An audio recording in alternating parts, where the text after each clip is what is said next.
Welcome back my great warriors. फिर एक नया टॉपिक लेके हम आपके समक्ष प्रस्तुत हो चुके हैं A to Z study point triple dot पे। और मेरा आज का मेरा टॉपिक क्या है? मेरा आज का टॉपिक है आदिकाल।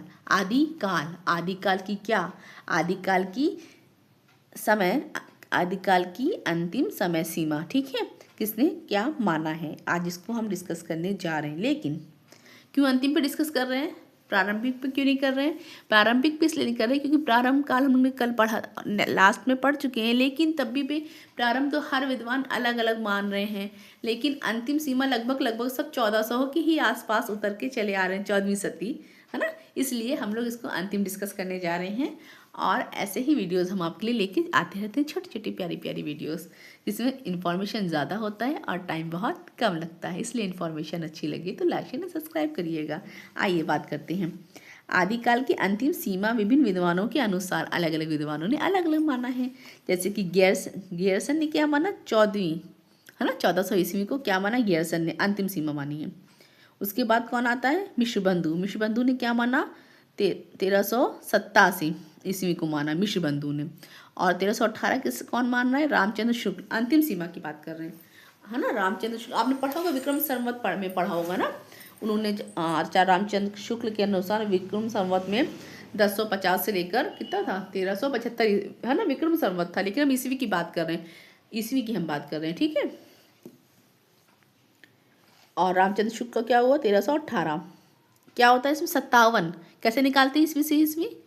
विक्रम संवत से ईस्वी कैसे निकालते हैं? विक्रम संवत में 57 को माइनस कर देंगे तो आप क्या आ जाएगी? ईस्वी आ जाएगी। रामचंद्र शुक्ल। लेकिन एग्जाम पेपर में कभी ईस्वी संवत में दिया रहता है तो उसको ईस्वी में अगर आंसर है आपका तो उसको कन्वर्ट करना पड़ता है, थोड़ा ध्यान रखिएगा। आइए, डॉक्टर रमाशंकर शुक्ल रसाल जी ने, रमाशंकर शुक्ल रसाल जी ने क्या माना है? 1343 ईस्वी माना है, ठीक। लेकिन लगभग आप देखिए सबकी सीमा क्या आ रही है? समय सीमा लगभग 14वीं सदी आ रही है, ठीक है। चलिए आइए, अब एक और नया टॉपिक पे हम डिस्कस करने जा रहे हैं। और आज का एक और टॉपिक हम लेके आए हैं, वो क्या है? आदिकाल का नामकरण किसने क्या कहा, ठीक। आज ये डिस्कस करने जा रहे हैं।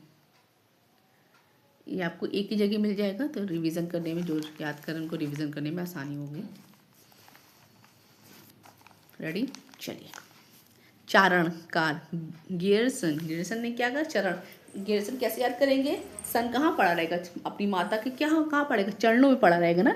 इसलिए इसको मतलब एक लिंक कर रहे हैं, इससे कोई उसका लिंक नहीं है। मैं बस एक लिंक करके याद करने की कोशिश कर रही हूँ कैसे याद करा जाता है। गियर्सन चारण काल, गियर्सन सन कहाँ पड़ा रहेगा? चरण में पड़ा रहेगा ना। मिश्रबंधु क्या करेंगे? आरंभिक काल। आरंभिक काल किसने माना? मिश्रबंधु ने। आचार्य रामचंद्र शुक्ल ने क्या? रामचंद्र शुक्ल की राम की गाथाएं, वीर से, है ना, वीर गाथाएं चलती रहती, सब सुनते रहते हैं प्राचीन काल से ना। तो आचार्य रामचंद्र शुक्ल है वीर गाथा काल। किसने माना? आचार्य रामचंद्र शुक्ल ने। लेकिन इनका कॉन्सेप्ट कुछ और था उस टाइम, वीर, है ना, वीर रस की जो वो हुई थी आपकी रचनाएं, उस कॉन्सेप्ट को लेकिन उन्होंने वीर गाथा काल माना था।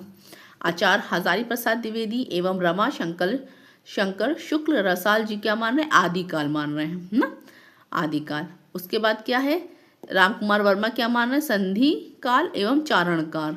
रामकुमार के सब लोग चरण पढ़ते रहते हैं ना, चारण काल 2 लोग मान रहे हैं, गियर्सन भी मान रहे हैं और रामकुमार वर्मा भी मान रहे हैं, संधि काल और चारण काल। राहुल सांकृत क्या मान रहे हैं? सिद्ध सामंत काल, क्योंकि उन्होंने बहुत विशद पूरा अपना अध्ययन किया था बौद्ध धर्म पे, इसलिए उन्होंने क्या मान लिया इसको? राहुल सांकृत जी क्या मान रहे हैं? सिद्ध सामंत युग मान रहे हैं, ठीक है। और उन्होंने किसको प्रथम कवि माना हिंदी का? सरहपा को माना है ना, मैंने बताया था सरहपा को। महावीर प्रसाद द्विवेदी क्या है? बीज बचपन काल। जो बचपन काल क्या होता है? मतलब उस टाइम बीज पड़ा, ठीक है, इसे बोलना चाह रहे हैं। वीर गाथा युग, है ना, वीर गाथा काल किसने बोला? आचार्य रामचंद्र शुक्ल ने। और वीर गाथा युग किसने बोला? श्याम सुंदर दास जी ने। थोड़ा सा जो नाम सेम हो उसको जरा सा ध्यान से पढ़ना पड़ेगा, क्योंकि क्या होता है अक्सर एग्जाम के प्रेशर में इंसान देखा वीर गाथा का, रामचंद्र शुक्ल लगा दिया, वो काल है, इन्होंने युग माना है। उसके बाद वीर काल, विश्वनाथ प्रसाद ने क्या माना? वीर काल। विश्वनाथ प्रसाद ने क्या माना? वीर काल।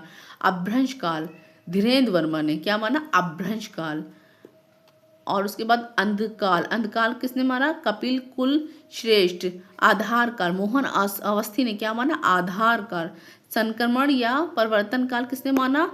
राम खिलावन पांडे। प्रारंभिक या अन्वेषण काल किसने? गणपति चंद्र गुप्त जी ने। तो ये आज पूरा डिस्कस कर लिया। अगर इन्फॉर्मेशन अच्छी लगे तो लाइक शेयर सब्सक्राइब करना ना भूलें। ऐसे छोटी छोटी वीडियोस हम आपके लिए लेके आते रहते हैं, और एक साथ अगर छोटी छोटी वीडियोस मेरे आप देख लेंगे तो उससे क्या होगा, आपको बहुत क्विक रिवीजन हो जाएगा।